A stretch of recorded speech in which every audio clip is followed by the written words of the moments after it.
Hi friends, welcome to Indhu's kitchen. இன்றைக்கி நம்ம சேனலில் இட்லி தோசையோடு வச்சு சாப்பிட்ற மாதிரியான சூப்பரான வதக்கு சட்னி ரெசிபி தான் பார்க்க போகிறோம். இந்த சட்னி செய்கிறது ரொம்ப ரொம்ப ஈஸி, ஆனால் டேஸ்ட் வந்து ரொம்ப அருமையாக இருக்கும். கண்டிப்பாக இதை நீங்கள் ட்ரை பண்ணி பாருங்கள். ஃபர்ஸ்ட் வந்து ஒரு கடாயில் 2 டீஸ்பூன் அளவு எண்ணெய் சூடுபடுத்திக்கலாம். எண்ணெய் சூடானதுக்கப்புறமா இதில் 2 டீஸ்பூன் அளவு உளுந்தம்பருப்பு சேர்த்து பொரிய விட்டுறலாம். இப்போ இதில் ஒரு 5 பல்லு பூண்டு சேர்த்துக்கலாம். 2 மீடியம் சைஸ் பெரிய வெங்காயத்தை நீளமாக கட் பண்ணிவிட்டு சேர்த்துக்கலாம். நீங்கள் சின்ன வெங்காயம் யூஸ் பண்ணுறீங்கன்னா 10 சின்ன வெங்காயமாக முழுசாகவே யூஸ் பண்ணிக்கோங்க, ரொம்ப நல்லாயிருக்கும் டேஸ்ட்டு. மீடியம் ஹீட்டில் வச்சுட்டு ஒரு 2லேருந்து 3 நிமிஷம் நல்லா வதக்கி விட்டுறலாம்.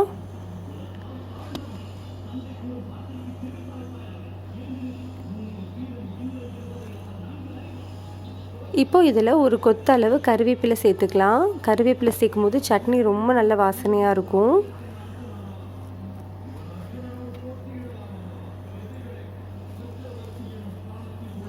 இப்போ இதை ஒரு நிமிஷம் மட்டும் நல்லா கலந்து விட்டுட்டு 2 மீடியம் சைஸ் தக்காளியை சின்னதாக கட் பண்ணிவிட்டு சேர்த்துக்கோங்க.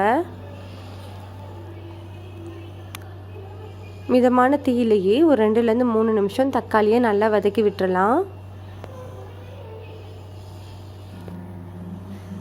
தக்காளி வதங்கிட்டு இருக்கும்போதே ஒரு 5 வரமிளகாய் சேர்த்துக்கோங்க. உங்கள் காரத்துக்கு ஏற்ற மாதிரி நீங்கள் மிளகாயை அட்ஜஸ்ட் பண்ணிக்கலாம்.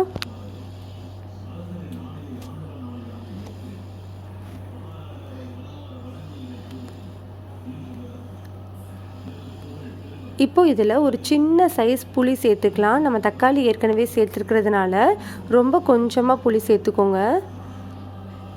இது எல்லாமே நல்லா வதங்கட்டும். வதங்கிக்கிட்டு இருக்கும்போது இதுக்கு தேவையான அளவு உப்பு சேர்த்துடலாம். அரை மூடி அளவு தேங்காவை நல்லா துருவிட்டு சேர்த்துக்கோங்க.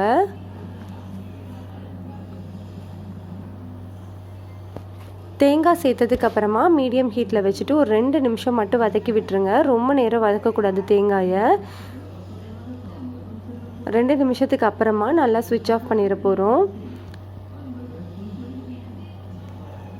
இப்போ பாருங்கள், நம்மளுக்கு எல்லாமே வதங்கிடுச்சு இல்லையா? இந்த டைமில் ஸ்விட்ச் ஆஃப் பண்ணிடலாம். ஸ்டவ் ஆஃப் பண்ணதுக்கு அப்புறமா தான் 1/8 டீஸ்பூன் அளவு பெருங்காயத்தூள் சேர்க்கணும். சேர்த்துட்டு இந்த சூடோடவே நல்லா கலந்து விட்டுறலாம். இப்போ இது நல்லா ஆறட்டும். ஆறினதுக்கப்புறமா ஒரு மிக்ஸி ஜாரில் சேர்த்துக்கலாம். இப்போ இதை நல்லா ஸ்மூத்தான சட்னியாக அரைச்சி எடுத்துக்கலாம். பாருங்கள், நம்மளுக்கு சட்னி ரெடி ஆகிடுச்சு. இதுக்கு ஒரு தாளிப்பு கொடுத்துடலாம். ஒரு சின்ன கடாயில் 2 டீஸ்பூன் அளவு எண்ணெய் சூடுபடுத்திக்கலாம். எண்ணெய் சூடானதுக்கப்புறமா இதில் 1/2 டீஸ்பூன் அளவு கடுகு, 1/2 டீஸ்பூன் அளவு உளுந்தம்பருப்பு சேர்த்துடலாம். இது ரெண்டும் நல்லா பொரிஞ்சதுக்கப்புறமா கொஞ்சமாக கருவேப்பிலை சேர்த்து பொரிய விட்டுடலாம். அவ்வளோதான், இதை அப்படியே எடுத்துகிட்டு போய் நம்ம சட்னியில் சேர்த்துடலாம். பாருங்கள், நம்மளுக்கு ரொம்ப ரொம்ப சூப்பரான டேஸ்டான வதக்கு சட்னி ரெடி ஆகிடுச்சு. கண்டிப்பாக இந்த ரெசிபியை நீங்கள் ட்ரை பண்ணி பாருங்கள். பிடிச்சிருந்ததுன்னா லைக் பண்ணுங்கள், ஷேர் பண்ணுங்கள், கமெண்ட் பண்ணுங்கள். மறக்காமல் நம்ம சேனலை சப்ஸ்கிரைப் பண்ணிக்கோங்க.